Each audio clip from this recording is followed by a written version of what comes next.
Good morning, good afternoon, or good evening, ladies and gentlemen. Today, I want to talk about one of the most emotionally intense businesses in the justice system, bail bonds. On the surface, it looks simple.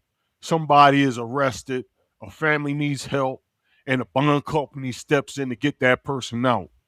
The advertisements make it sound immediate, mobile, and life saving, almost like emergency roadside service, but for jail custody.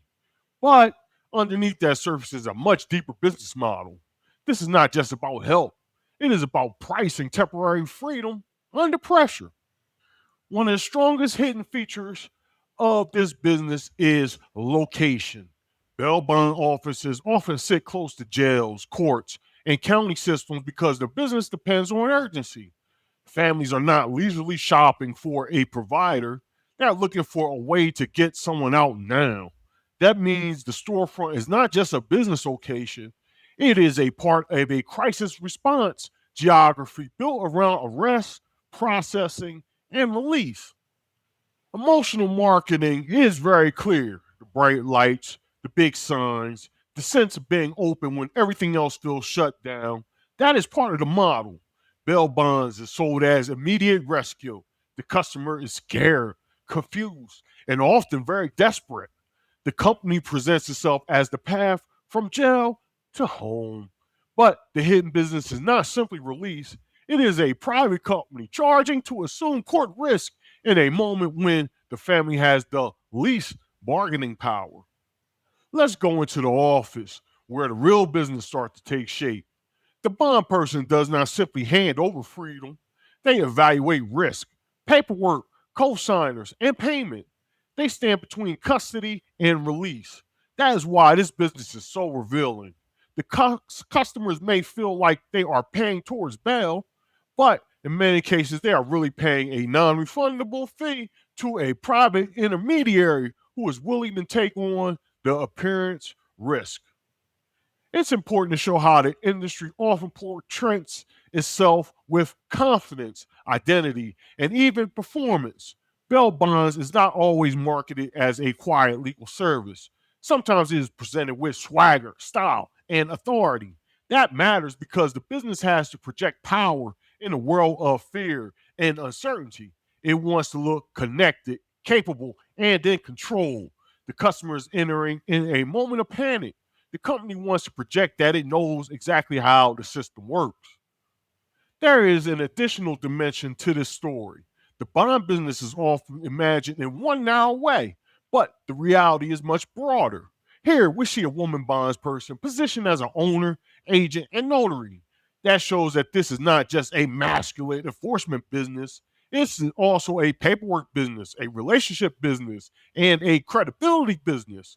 The face of the industry may vary, but the hidden model remains the same. Release is being turned into a fee based risk transaction. Let's go back to the machinery of the state. Before there's a bond, there's booking, custody, and processing. That is the public side of the story.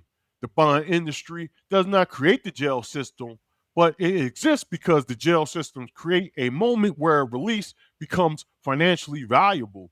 That is why this lane is so deep. It sits exactly where public custody and private profit meet. This slide is one of the strongest because it shows how the release is formalized. The bond room is not emotional, it is procedural. This is where panic becomes paperwork. Names, charges, signatures, premiums, conditions, co-signers, all of it gets converted into a structure. The visible product is getting someone out.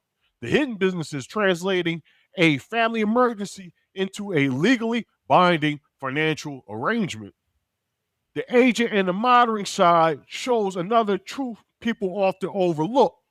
Once someone is released, the story is not over. The bond company is still exposed to the risk that the defendant does not return to court. That means the business is not only selling release, it is also managing compliance, supervision, and the possibility of forfeiture. In other words, freedom here is temporary, conditional, and financially watched. Fugitive recovery reveals the hardest edge of this business. If the defendant fails to appear, the risk does not just disappear, it becomes a recovery problem. That is where fugitive agents and bounty hunters imagery enter the lane. That is why bail bonds is much more than compassionate emergency help. It has an enforcement side built into it. The same business that helped release someone may later help pursue them if the court process is broken. This final image is powerful because it captures the real moral tension of the whole topic. There is jail time, sitting, waiting, uncertainty, and the possibility of fighting a case from the inside. Or there is temporary freedom at a price, financial, procedural, and sometimes physical through monitoring, stipulations, check ins, and surveillance. This is what makes this topic so thought provoking. Bail bonds do not simply sell freedom, it sells time outside custody under conditions. And that means the final question is not just whether someone gets out, but who pays, what they sign away, and what temporary freedom really costs. Thank you.